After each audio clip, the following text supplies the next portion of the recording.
I woke up in a room that smelled like bleach and beeping machines. My body felt heavier than I remembered, like it was reminding me I'd come too close to disappearing.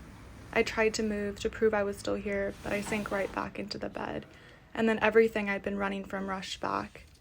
It wasn't a memory I wanted, but it came anyway. The moment everything inside me felt too heavy to hold. The moment I believed I had no place left in the world.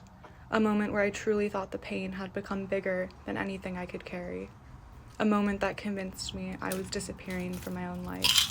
It wasn't loud, but it was enough to push me all the way down.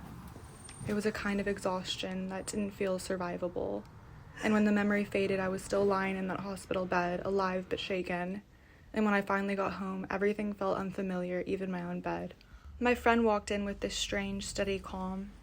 He handed me a letter that said scavenger hunt for one human soul. I didn't know it then, but he meant mine. He told me we were going on a walk. Even though I was afraid of trying again, I smiled at him. A small part of me was relieved he was there, like his presence made the world feel a little less impossible.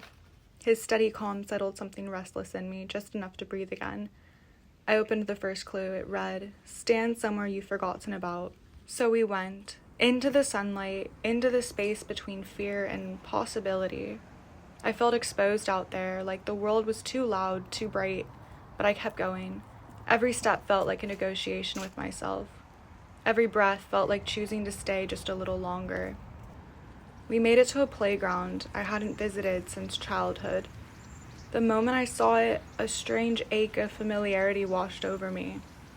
The tire swing hung there, waiting. I hesitated, because joy felt foreign, almost forbidden. I wasn't sure if I deserved to feel even a moment of it. But we got on it together, and when I finally sat on that swing, something loosened inside me. I laughed. It surprised both of us. Maybe the world hadn't let go of me. Maybe I hadn't let go of it either. Maybe some small part of me still wanted to live. Maybe the smallest shift in my chest was enough to remind me I hadn't given up completely. Maybe the world wasn't asking me to be brave, just willing to take one step. And maybe this was the start of seeing myself as someone worth saving, even if I didn't fully believe it yet. The next clue read, "Tell the truth out loud," one sentence. We sat on a bench, my heart pounding, every thought loud and messy, every second stretching long enough for doubt to slip in, my breath uneven as I tried to steady myself against the weight of everything I'd buried, my throat tight like the words were trapped, halfway between fear and release, but I finally said what had been living in my chest. "I'm scared I'll never feel like me again." And somehow, saying it made it less terrifying. We kept going, hugged, breathed, moved. The city spun around us. People living, laughing, just existing. Everyone seemed to have somewhere to be, something to chase, a life unfolding in real time. And for a moment, singing in the car, our bodies moving, voices cracking, hearts beating, I felt like maybe I could belong in the world again. Everywhere I looked, life was happening. Street vendors, Christmas lights, strangers rushing past with their own stories, people walking under bright yellow umbrellas, moving past each other with purpose, a parade weaving down the sidewalk, music and laughter floating into the sky, apartments stacked high, each window holding someone's small story, unseen but alive, birds cutting through the sky like they knew exactly where they were going, boats drifting, tied to the docks, gently swaying with the rhythm of the water. I wasn't the only one trying to find my way. At the beach, the ocean felt impossibly alive. The waves curled toward us like they were greeting me. I didn't feel whole yet, but I felt something. Maybe hope, maybe curiosity, maybe both. The air tasted like new beginnings, like salt and second chances. For the first time in a long while, I felt a space inside me where I could actually breathe. And for a moment, I wondered who I could become if I stopped running from myself. The next clue said, "Find something that makes you feel alive." So I did. I took off my shoes and ran straight into the waves.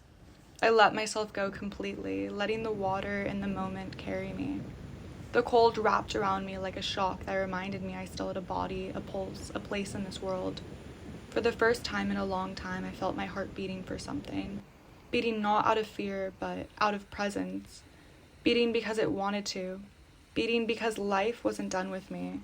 I felt the possibility of joy returning. I felt myself returning. I laughed without thinking, letting sound spill out of me like it had been waiting for release. I realized I was choosing to stay, and that choosing felt like power. The next clue read, take a photo of something that makes you feel worth staying. I lifted the camera and pointed it at the sky, then the ocean, but neither of them felt right. They were beautiful, but they weren't the reason I was still here. Then I thought of my friend, the one who walked me back into the world without asking for anything in return. Heading down the hills, the city spilled out beneath us like a living painting. Lights glinting, people moving, life happening all at once. Each street seemed to whisper that there was more to see, more to feel, more to be.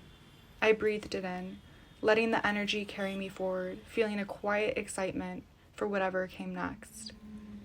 The next clue said, find something that represents who you want to become. We found a mural, bright, chaotic, and beautiful. The otter looked like it had just pulled itself up from the water, dripping and determined, refusing to stay down. I traced its outline with my eyes, the way it stood against that impossible sky, and thought, maybe that's what survival looks like. Not pretty or graceful, just standing. Maybe I could learn to stand up even when the world felt like it was crumbling around me. My friend squeezed my hand, and we walked away from that wall together, the colors still burning behind my eyes, shining hope into my once dark mind. On the drive home, we stopped at a red light. Everything paused, just like my life had paused. But when the light turned green, we moved forward. Not fast, not perfectly, just forward. And as we crossed the bridge, I felt the weight of what it meant. That life stretches out further than I can see, full of turns and chances and endless possibilities. I survived. I'm still learning how to live. But I'm here, and I'm still going.